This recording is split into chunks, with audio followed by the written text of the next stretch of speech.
Welcome to morning 50+ నేను అక్షయ. Updates చూద్దాం. AP cabinet సమావేశం ఈ రోజు జరగనుంది. ముఖ్యమంత్రి జగన్ అధ్యక్షతన ఉదయం 11 గంటలకు ఈ భేటీ జరగనుంది.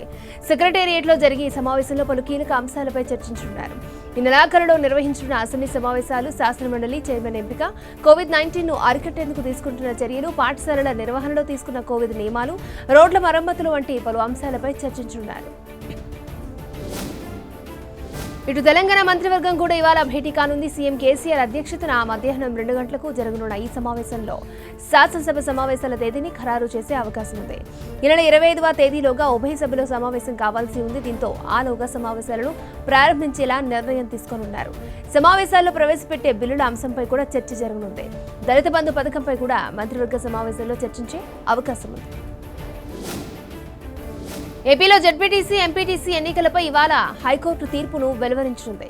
స్థానిక ఎన్నికలు రద్దు చేస్తూ హైకోర్టు సింగిల్ జడ్జి ఇచ్చిన తీర్పుపై రాష్ట్ర ఎన్నికల సంఘం దాఖలు చేసిన అప్పీల్లో ధర్మాసనం ముందు వాదనలు ముగిగా తీర్పును హైకోర్టు రిజర్వ్ చేసింది. ఈ రోజు తీర్పును వెలువరించనుండటంతో కోర్టు ఏం చెబుతుంది అన్నది ఇప్పుడు ఉత్కంఠగా మారింది. టీటీడీ నూతన పాలక మండలి ఏర్పాటుపై ఉత్కంఠ వీడింది. 25 మందితో కొత్త పాలక మండలిని ఏర్పాటు చేసింది ప్రభుత్వం. వడపోతల అనంతరం సభ్యుల జాబితాకు తుది రూపు ఇచ్చిన సర్కార్ ఇందులో ఏపీతో పాటు తెలంగాణ, తమిళనాడు, మహారాష్ట్ర, కర్ణాటక చెందిన వారికి చోటును కల్పించింది. పాలక మండలిలో 25 మందికి సభ్యులుగాను, 50 మందికి ప్రత్యేక ఆహ్వానితులుగా అవకాశం కల్పించింది. మరొక 4 ఎక్స్ అఫీషియో సభ్యులుగా ఉంటారు. టీటీడీ పాలక మండలిలో My Home Group chairman doctor Jupally రామేశ్వరరావుకు మరొకసారి చోటు దక్కింది. హెచ్రో పార్థసారథి, మురంశెట్టి రాములు, వేమిరెడ్డి ప్రశాంత్ రెడ్డి, ముంబైకి చెందిన రాధేష్ శర్మ, ఇండియా సిమెంట్స్ శ్రీనివాసన్ రెండోసారి సభ్యత్వాన్ని దక్కించుకున్నారు. పోలకల అశోక్, మల్లాది కృష్ణారావు, ముర్రా మధుసూదన్ యాదవ్, కాటసాని రామ్ భూపాల్ రెడ్డిని సభ్యులుగా నియమించారు. వ్యాపారవేత్త Maruthi, auditor Sanath, MSN Labs Jeevan Reddy, కోల్కతాకు చెందిన సరూర్ పాలక మండలిలో చోటు దక్కించుకోగా మహారాష్ట్ర నుంచి శివసేన కార్యదర్శి మిళిందుకు అవకాశం కల్పించారు.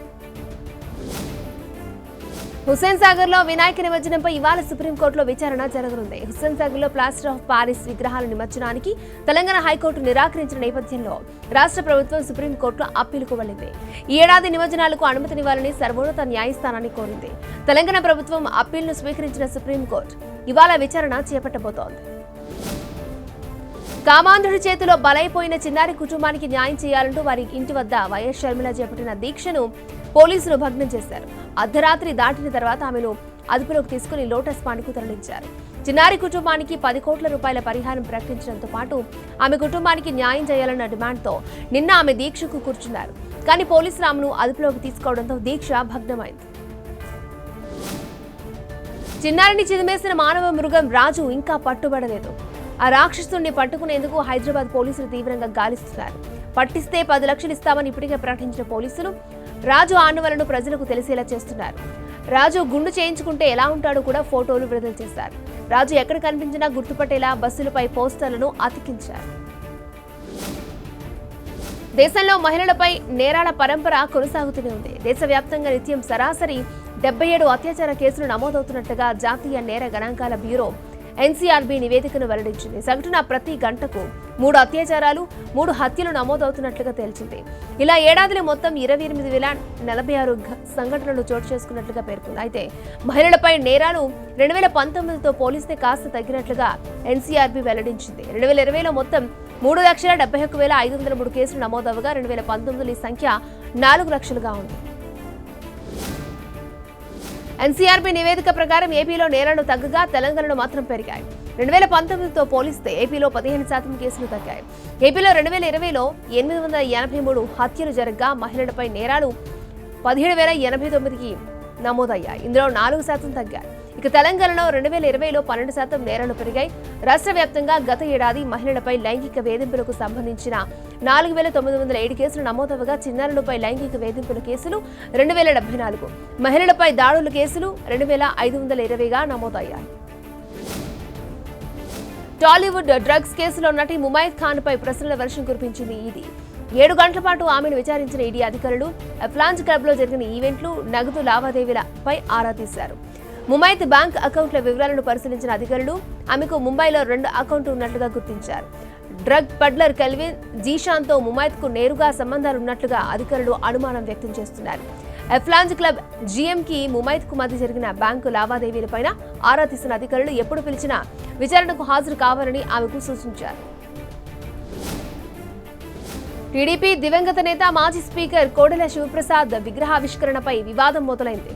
కోడెల మృతి చెంది 2 ఏళ్లవుతున్న సందర్భంగా ఆయన కుమారుడు సొంత గ్రామం కండ్లగుంటలో విగ్రహం ఏర్పాటుకు నిర్ణయించారు.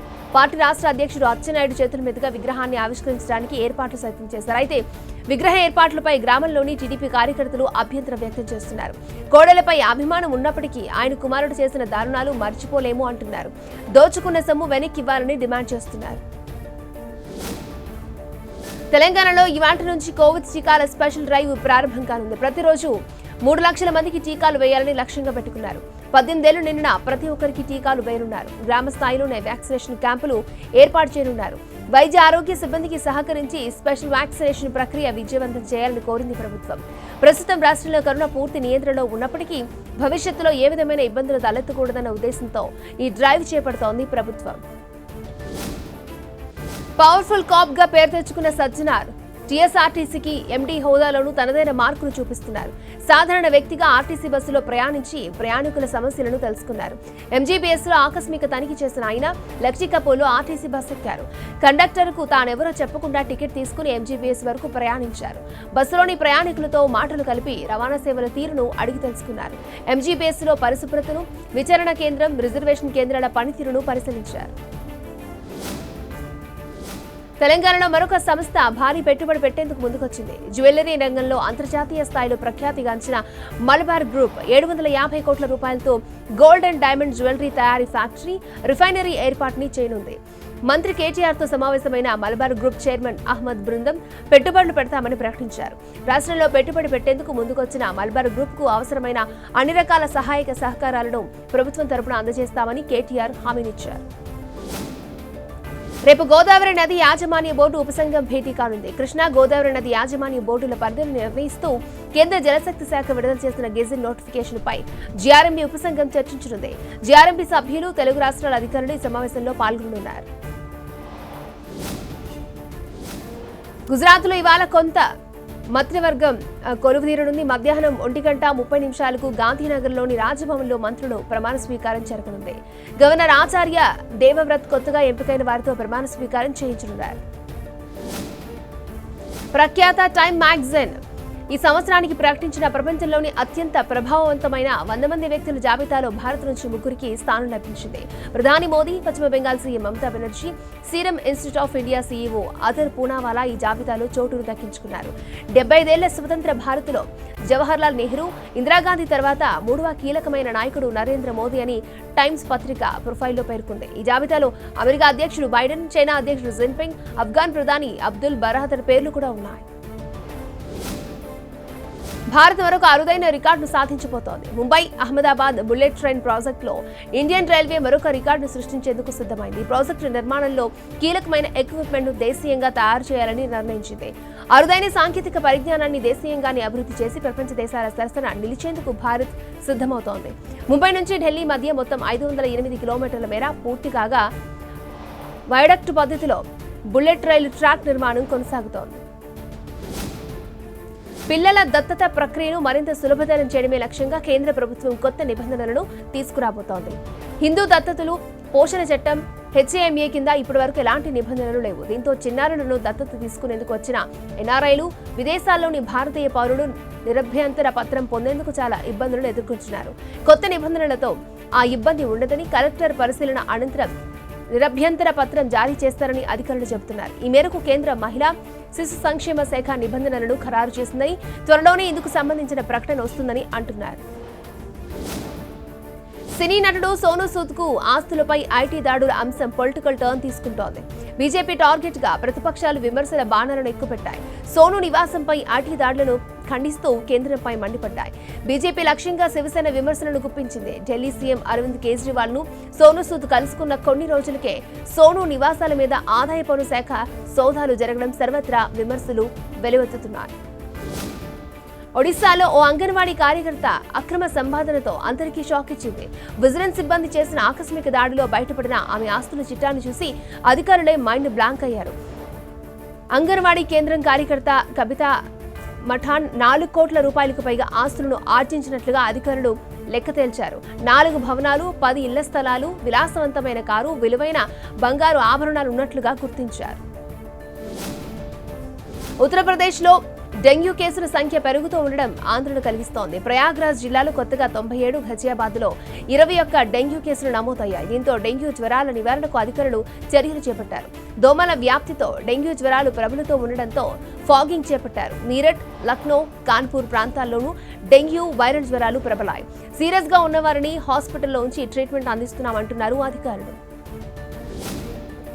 మన దేశంలో కరోనా వైరస్ సెకండ్ వేవ్ ఉధృతి ఇంకా కొనసాగుతున్నప్పటికీ రానున్న రోజులు ఇది స్థానికంగా ఎప్పటికీ ఉండిపోయే దశలోకి మారే సూచనలు కనిపిస్తున్నాయి. రానున్న 6 నెలల్లోనే కోవిడ్-19 ఎండమిక్ గా మారే అవకాశాలు ఉన్నట్లుగా ప్రజారోగ్య నిపుణులు అంచనా వేస్తున్నారు. కొత్త వేరియంట్ వెలుగు చూసినంత మాత్రాన అవి థర్డ్ వేవ్ కు కారణమవుతాయని ఖచ్చితంగా చెప్పలేము అంటున్నారు. ముఖ్యంగా మరణాల సంఖ్య, సంక్రమణ రేటు నియంత్రణలో ఉంటే వ్యాధిని కట్టడి చేయొచ్చని చెబుతున్నారు. బులెటిన్లో స్మాల్ బ్రేక్ తీసుకుందాం. Stay tune. Online food delivery యాప్ను కూడా జీఎస్టీ పరిధిలోకి తీసుకొచ్చేందుకు జీఎస్టీ కౌన్సిల్ ప్రయత్నాలను మొదలుపెట్టింది. ఇప్పటికే జీఎస్టీ కౌన్సిల్కు చెందిన fitment committee app based e commerce ఆపరేటర్లపై జీఎస్టీ విధించాలని సూచించింది. రేపు జరిగే జీఎస్టీ కౌన్సిల్ సమావేశంలో దీనిపై తుది నిర్ణయం తీసుకునే అవకాశం ఉంది. నష్టాలు ఊబిలో కూరుకున్న ఎయిర్ ఇండియా విక్రయానికి బిడ్ల దాఖలు గడువు ముగిసింది. ఎయిర్ ఇండియాను కొనుగోలు చేసేందుకు టాటా గ్రూప్ తో పాటు స్పేస్ జెట్ కూడా బిడ్డేసింది. అయితే టాటా గ్రూప్ కే బిడ్ దక్కే పరిస్థితి కనిపిస్తోంది. ప్రస్తుతం ఎయిర్ ఇండియాకు దాదాపు 43,000 కోట్ల రూపాయలు అప్పులుండగా అందులో 22,000 కోట్లను air India asset holding limited కు బదిలీ చేశారు.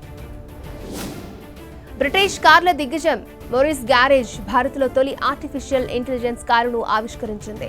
ఎంజీ ఆస్టర్ కాంపాక్ట్ ఎస్యూవీని ఈ పండుగ సీజన్లో లాంచ్ చేయబోతోంది.